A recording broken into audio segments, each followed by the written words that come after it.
Alright, our next comedian wears more tie-dye clothing than everyone in the 1970s combined. Who are they? I don't think it's here. Don't forget to hit some guys. There we go.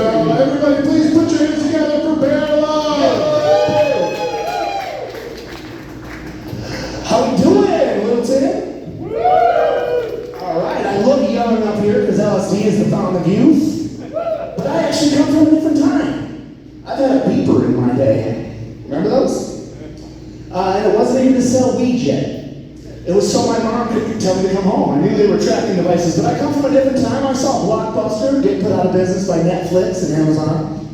I saw one of my favorite, Toys R Us, get put out of business by Walmart and Amazon, Netflix, and all that. So I saw heroin get put out of business by fentanyl. I come from a time where you could find a mystery bag of powders at the barroom floor and go home and have a good night. These kids have to know chemistry in order to take that cocaine home. I didn't come from free love like the hippies, but I at least came from mystery bag of powders is okay. But I come from a different time, and you've got a little bit of gray in your beard and you're still doing comedy. You could say I'm going through midlife. But my generation doesn't know how to do a midlife crisis correctly. My dad, he bought a Corvette, spins in circles. My generation doesn't have Corvette money. A midlife crisis for my generation looks like a 35-year-old should be trading recipes with the other moms at school, but instead this weekend she's getting her head shaved. The Britney Spears, that's a midlife crisis for my generation. You know, and I'm not picking on the girls, the guys were doing it too. You know, he should have joined the military, I guess, 25 years ago, but instead he's been working in a factory with his dad, his knees are gone. But you'll find him this weekend at Bass Pro Shop, looking for night vision goggles to hunt a deer. If you need night vision goggles to hunt a deer, you're not the warrior we need, Tanner.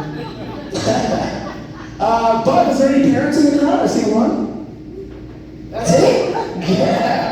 And hippies, we don't have a lot of kids ourselves. We're pretty, childish ourselves. But you guys keep track of how good your kids are doing with the height on the wall?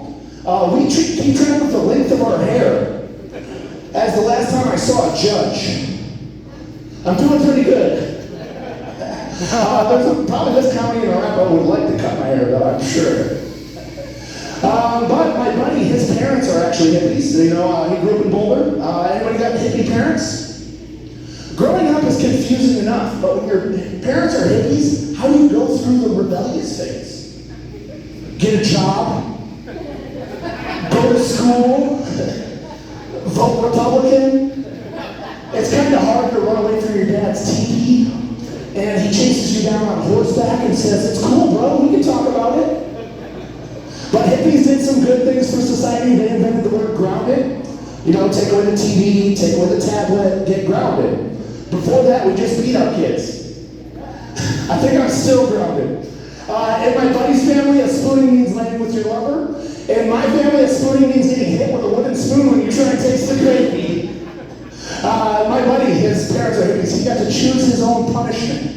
I was like, "What's that mean?" He's like, "Yeah, we got caught toilet paper. I couldn't see my best friend for a week. We got to choose our own punishment." I was like, "I got to choose the stick my grandma would whoop me with off of the tree." Differences when you got a hippie parent and not. But I learned respect. I learned that really young. Well, let me think. How much time do I have? You're about there, you're good. Okay, one more. When you guys legalize pot, hippies feel really safe here. Kind of put me out of a job, though. Nobody tells you what happened to the weed man, the one that made it out. He delivers pizza now. DoorDash, and these kids with the police costumes for Halloween, they're slowing down your food. I'm sorry. They're not even real police. But I was growing pot high up in the Colorado Rockies, double meaning. And have you guys ever been so stoned you thought you invented something that you didn't really? That happened to me here in Colorado. The worst thing happened to us, we were up at a weed grow in Concord, and we ran out of Kool-Aid. Hippie's worst nightmare. Have you guys ever been to Chiba Hut? They put it on tap like it's a real drink for us. So we had a lot of sugar because Christmas. My girlfriend shops at Costco. And we had a lot of Kool-Aid, or we were out of Kool-Aid, so we had a lot of tea up in the cabinet. And I look up in the cabinet, so I'm like, okay, I can make, rather than this artificial flavor, I can put the tea together with the sugar water. And for 3 days, I'm making batches of sugar water tea. You know, my friends were coming over. They probably thought there was weed in it, looking at me. But it was just celestial seasons, sleepy time. You know, but your family would keep you in check. I was telling my cousin, you know, I'm going to go start a stand at Red Rocks, and we can sell the different flavors, you know what I mean? And he's taking a drink of it, and he goes, Bear, this is really good, but you did not invent sweet tea. All right, that's all I got to know. All right, please put your hands together for Bear Love, everybody.